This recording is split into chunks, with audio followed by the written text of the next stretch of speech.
Hello അസ്സാം വലൈക്കും. എല്ലാവർക്കും ഇന്നത്തെ പുതിയ വീഡിയോയിലേക്ക് സ്വാഗതം. അപ്പോൾ അതേ നമ്മൾ ഇന്നലത്തെ വീഡിയോയാണ് കേട്ടോ ഇത്. രാവിലെ പാത്തു പല്ല് തേപ്പിക്കാനൊക്കെ ഞാൻ മുറ്റത്തോട്ട് ഇറക്കി വിട്ടതാണ്. ആളിങ്ങനെ വട്ടം ചുറ്റി നടക്കുകയാണ് കേട്ടോ. അപ്പോൾ കുറേ ദിവസത്തിന് ശേഷം ഇന്നലെയാണല്ലോ സ്കൂളിൽ പോയത്. അപ്പോൾ പനിയൊക്കെ ഒന്ന് ആറി ഒന്ന് കുറഞ്ഞിരിപ്പുണ്ട്. അങ്ങനെ വിട്ടതാണ് കേട്ടോ. അപ്പോൾ ഒരാഴ്ച കൂടുതലായെന്ന് തോന്നുന്നു കേട്ടോ. ഒരാഴ്ച കൂടുതലായി സ്കൂളിൽ പോയിട്ട്. അപ്പോൾ അതിൻ്റെ ഒരു വിഷമമൊക്കെ ഉണ്ട്. പോകാനുള്ളൊരു മടിയുമൊക്കെ കാണിച്ചിട്ടുണ്ടായിരുന്നു കേട്ടോ. മുമ്പ് അങ്ങനെയൊന്നും ഇല്ലായിരുന്നു. പക്ഷേ ഇപ്പോൾ ഒരു ദിവസം അല്ലെങ്കിൽ 2 ദിവസം സ്കൂളിൽ പോകാതിരുന്ന് കഴിഞ്ഞാൽ എൻ്റെ അതേ സ്വഭാവം കാണിക്കും. അങ്ങനത്തെ ആളാണ് കേട്ടോ. അങ്ങനെ എന്തായാലും പല്ല് തേപ്പിക്കാനൊക്കെ ആളിനെ ഇറക്കി വിട്ടിട്ടുണ്ട്. അപ്പോൾ നല്ല കാറ്റുണ്ട് കേട്ടോ. കാറ്റൊക്കെ ഒന്ന് അടങ്ങിയിരുന്ന സമയമായിരുന്നു. പക്ഷേ ഇപ്പോൾ 2 ദിവസമായിട്ട് വീണ്ടും മെനകെട്ട കാറ്റാണ്, പറഞ്ഞിട്ട് കാര്യമില്ല. അങ്ങനെ രാവിലെ ഞാൻ പിന്നെ കൊച്ചിനെയും പല്ല് തേപ്പിച്ചിട്ട് വന്ന് ഇഡ്ഡലിയാണ് കേട്ടോ കാപ്പി. അപ്പോൾ ആദ്യത്തെ തട്ടിൽ നമ്മൾ ഒരു പ്രാവശ്യം ഉണ്ടാക്കി മാറ്റിയിട്ടുണ്ടായിരുന്നു. അത് കഴിഞ്ഞിട്ടുള്ള ഇതാണ് കേട്ടോ ഇത്. അങ്ങനെ ഇഡ്ഡലി ഉണ്ടാക്കി. പിന്നെ ചമ്മന്തി ആയിരുന്നു കറി. ചമ്മന്തി അല്ല, സോറി, തക്കാളി കറിയായിരുന്നു കേട്ടോ. അങ്ങനെ അതൊന്നും ഞാനങ്ങനെ വീഡിയോ ആയിട്ടൊന്നും എടുത്തിട്ടില്ല. അങ്ങനെ എന്തുവാ, അങ്ങനെ നമ്മൾ ക്ലീനിങ്, നമ്മൾ റമദാനിങ് എത്തി. അപ്പോൾ ക്ലീനിങ് ഒക്കെ ചെയ്യണം. ഇന്ന് ക്ലീനിങ് അല്ല കേട്ടോ, ക്ലീനിങ് പുറകെ വരുന്നുണ്ട്. എനിക്ക് ഭയങ്കര മടി കേട്ടോ. എന്താണെന്നറിയത്തില്ല, ഞാൻ അങ്ങനെയാണ്, ഭയങ്കര മടിയാണ്. അപ്പോൾ ഞാൻ ഓരോരുത്തരുടെയും വീഡിയോയൊക്കെ കണ്ട് അങ്ങനെ ഒരു മടിയൊക്കെ മാറി എന്നിട്ട് വേണം ചെയ്യാൻ തുടങ്ങാനായിട്ട്. എങ്ങനെ തുടങ്ങണമെന്ന് അറിയത്തില്ല. കാരണം 2 മാസമായിട്ട് നമ്മൾ 2 മാസത്തിൽ കൂടുതലായിട്ട് നമ്മളിങ്ങനെ വലയൊന്നും അടിച്ചിട്ടില്ല കേട്ടോ. വീടിനകമൊന്നും വലയടിക്കാതെ കിടക്കുകയാണ്. അപ്പോൾ അതിനും വേണ്ടി വലയുണ്ട്. അപ്പോൾ അതൊക്കെ തന്നെ ഒന്ന് അടിച്ച് ഇറക്കണമെങ്കിൽ തന്നെ ഭയങ്കര പരിപാടിയായിരിക്കും, പണിയായിരിക്കും കേട്ടോ. അങ്ങനെ ഇങ്ങനെ മടി പിടിച്ച് ഇങ്ങനെ ഇരിക്കുകയാണ്. അപ്പോൾ രാവിലെ നമ്മൾ ഇഡ്ഡലിയും അതുപോലെ തക്കാളി ചട്നിയും ഒക്കെ ആയിട്ട് കാപ്പിയൊക്കെ കഴിച്ചു. മോളെ സ്കൂളിൽ കൊണ്ടാക്കി കേട്ടോ. മോളെ സ്കൂളിൽ കൊണ്ടാക്കി വന്നതിന് ശേഷമാണ് പിന്നെ വീഡിയോ എടുക്കാനായിട്ട് തുടങ്ങിയത്. വീഡിയോ ഇടാനൊന്നും എനിക്കൊരു മൂഡില്ലായിരുന്നു. എന്നാലും ഞാൻ തട്ടിക്കൂട്ടി എങ്ങനെയെങ്കിലും ഒരു വീഡിയോ ആക്കിയതാണ് എന്നുള്ളതാണ് സത്യം കേട്ടോ.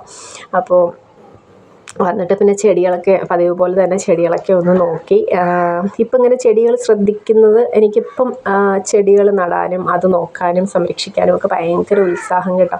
ഇപ്പം ഞാൻ കുറേ കാണുന്ന വീഡിയോ ഗാർഡനിങ് വീഡിയോയാണ്. ഭയങ്കര ഇഷ്ടമാണ് ഇപ്പോൾ ഗാർഡനിങ് വീഡിയോ കാണാൻ വേണ്ടിയിട്ട്. അപ്പോഴത്തേക്കും ഇങ്ങനെ ചെടി നടണം, ചെടിയെ സംരക്ഷിക്കണം, അല്ലെങ്കിൽ ചെടിയെ നോക്കണം എന്നൊക്കെ ഉള്ളൊരു തോന്നലിൽ എവിടെന്നെങ്കിലുമൊക്കെ ഞാൻ തെണ്ടി പറിക്കുകയാണെങ്കിലും ചെടി കൊണ്ട് വെക്കാറുണ്ട് കേട്ടോ. മുൻപ് അങ്ങനെ ഒന്നും ചെയ്യാത്ത ഒരാളാണ് ഞാൻ. ചെടികളൊന്നും അങ്ങനെ നോക്കാറൊന്നുമില്ല. ചെടി നടുന്നതൊന്നും എനിക്ക് അത്രയ്ക്ക് അങ്ങോട്ട് ഇഷ്ടമല്ലെന്നങ്ങ് പറയാം കേട്ടോ. അല്ലായിരുന്നു. പക്ഷേ ഇപ്പോൾ അങ്ങനെയല്ല. ഇപ്പോൾ എനിക്ക് ഗാർഡനിങ് വീഡിയോ ഒക്കെ കണ്ട് എന്താ, എനിക്ക് അങ്ങനെ ചെറിയൊരു ഗാർഡനൊക്കെ സെറ്റ് ചെയ്യണം എന്നൊക്കെയാണ് എൻ്റെ മനസ്സിൽ.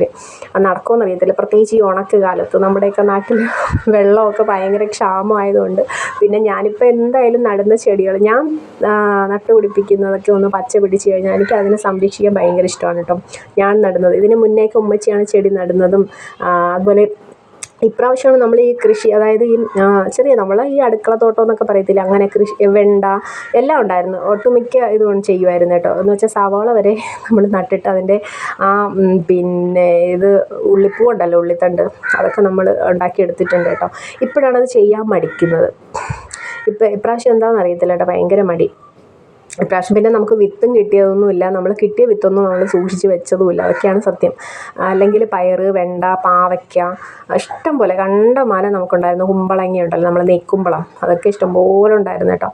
അപ്പോൾ ഇപ്രാവശ്യം പിന്നെ ഒന്നിനും മെനക്കെട്ടില്ല. അപ്പോൾ എൻ്റെ ശ്രദ്ധ ഇപ്പോൾ ചെടിയിലോട്ട് തിരിഞ്ഞിട്ടുണ്ട്. വലിയൊരു ഗാർഡനിങ് സെറ്റ് ചെയ്യാനൊന്നും പറ്റത്തില്ലെങ്കിലും ചെറിയതായിട്ടൊരു സംഭവമൊക്കെ ഉണ്ടാക്കിയെടുക്കണം, അതിനെ നോക്കണം, അങ്ങനെ അതൊക്കെയാണ് എൻ്റെ മനസ്സിലെ പ്ലാൻ കേട്ടോ. ചിലപ്പം ഇതിങ്ങനെ സ്ഥിരമായിട്ട് നിൽക്കുന്ന ഏർപ്പാടൊന്നുമല്ല. കുറേ കഴിയുമ്പോഴത്തേക്കും ഈ ഒരു ഇഷ്ടം വീണ്ടും അങ്ങ് മാറും. അങ്ങനത്തെ ഒരു ടൈപ്പാണ് എൻ്റെ മൈൻഡ് എന്ന് പറയുന്നത്. അങ്ങനെയാണ് കേട്ടോ.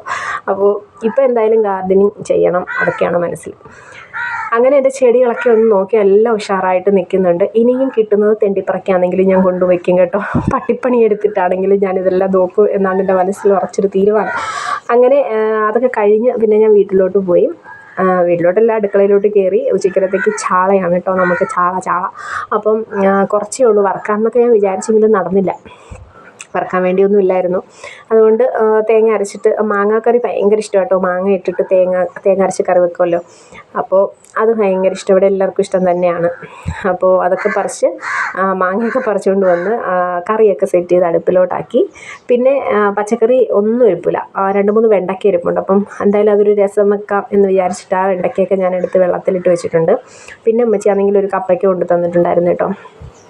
നമ്മുടെ അടുക്കള വശത്ത് നിന്ന് കപ്പ മരമൊക്കെ നമ്മൾ മുറിച്ച് കളഞ്ഞിട്ടുണ്ടായിരുന്നു. തൊട്ടപ്പുറത്തെ വീട്ടുകാർക്ക് ഭയങ്കര ശല്യമായി വന്നു കേട്ടോ. കാരണം ഈ കാക്ക നമുക്കോ എടുക്കാൻ പറ്റത്തില്ല, ഈ പഴുത്ത് അവരുടെ മുറ്റത്തൊക്കെ വീണിട്ട് പിന്നെ ആകെ വൃത്തികേടാവുമല്ലോ. അപ്പം അവിടെ നിന്നിട്ടും കാര്യമില്ല, ഒരാളുടെ വീടിന് ചേർന്ന് ഇങ്ങനെ നിൽക്കുമ്പോഴത്തേക്കോ കാക്കയൊക്കെ കുത്തി ഇട്ട് അത് ഭയങ്കര ശല്യമായപ്പോഴത്തേക്കും നമ്മൾ ആ കപ്പ മരം മുറിക്കുക കേട്ടോ ചെയ്തത്.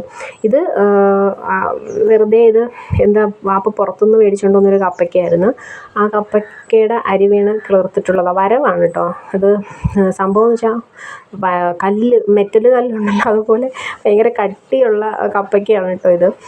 എന്നാൽ പഴുത്ത നല്ല മധുരവും നല്ല കളറും വെക്കുന്ന ഒരു കപ്പയ്ക്കയാണ് കേട്ടോ ഇത്. എപ്പോഴോ പൈസ കൊടുത്ത് പുറത്തുനിന്ന് മേടിച്ചുകൊണ്ട് വന്നൊരു കപ്പയ്ക്കായിരുന്നു. അത് വെറുതെ ഒന്ന് ഇട്ട് അതങ്ങ് കിളിർത്ത് വന്നതായിരുന്നു കേട്ടോ. അങ്ങനെ നമ്മൾ തോരന് വേണ്ടിയിട്ടുള്ള തോരനല്ല, മെഴുക്കുരട്ടി വെക്കാമെന്ന് വിചാരിച്ചു കേട്ടോ. കപ്പയ്ക്ക മെഴുക്കുരട്ടി ആക്കുമല്ലോ. ഈ കപ്പയ്ക്ക നമ്മൾ തേങ്ങയിൽ ഇങ്ങനെ തിരുമ്മി എടുക്കത്തില്ലേ ചിരവയിൽ, അതുപോലെ ചിരവയിൽ തിരുമ്മി എടുക്കും കേട്ടോ. പണ്ടൊക്കെ ഇങ്ങനെ ചിരവയിൽ തെറ്റിപ്പോകും, ചിരവയിൽ ഇങ്ങനെ തിരുമ്മി എടുത്തിട്ടും തോരനോ മെഴുക്കുരട്ടിയോ ഒക്കെ ആക്കാറുണ്ട്. പക്ഷേ എനിക്കത് വശമല്ല, ഉമ്മച്ചിക്കൊക്കെ അറിയാം അങ്ങനെ തിരുമ്മി എടുത്തിട്ട് നമ്മൾ തേങ്ങ തിരുമ്മി എടുക്കുന്നത് പോലെ ഇരിക്കും.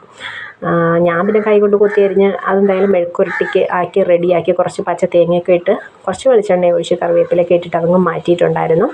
പിന്നെ തക്കാളിയും വെണ്ടയ്ക്കൊക്കെ ഇട്ടിട്ട്, ഇതിൻ്റെയൊക്കെ റെസിപ്പി മുന്നേ കാണിച്ചിട്ടുണ്ട്, തക്കാളിയും വെണ്ടയ്ക്ക ഇട്ടിട്ടുള്ള ഒരു രസവും കൂടെ ഉണ്ടാക്കിയിട്ടുണ്ടായിരുന്നു കേട്ടോ. പിന്നെ ഇത് ആ സൈഡിൽ ഇരിക്കുന്നത് എന്താ പറയുമ്പോൾ കോവയ്ക്ക് ഫ്രൈ ചെയ്തതാണ്. ഫ്രൈ അല്ല, ഒരു മെഴുക്കുരട്ടി പരുവം. അപ്പോൾ ഇത്രയേ ഉള്ളൂ. Tata bye.